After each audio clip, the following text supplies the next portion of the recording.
Riding through the busy streets of D.C. on a bike isn't always described as exhilarating and definitely not stress-free. But that's exactly how these Dunbar High School students picture the journey. For senior Mekhi Jinks, this after-school ride several times a week is his big escape.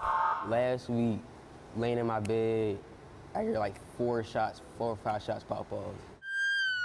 From home, I go downstairs in the lobby of my apartment building, and I see blood trail, like trailing blood.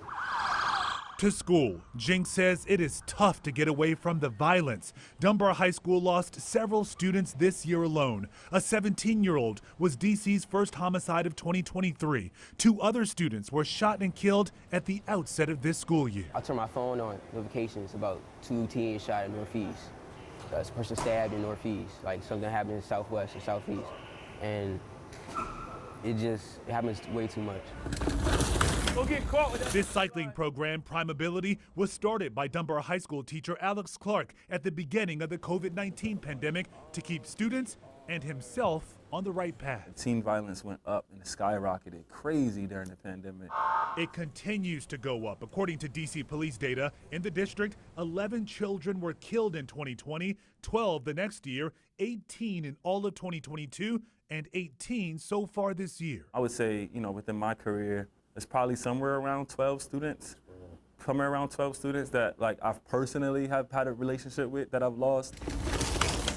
Coach Clark put a post on social media years ago asking the community to donate bikes and for people to volunteer. The response is still overwhelming. Kind of a regular classroom before, now it's a bike shop. Yeah.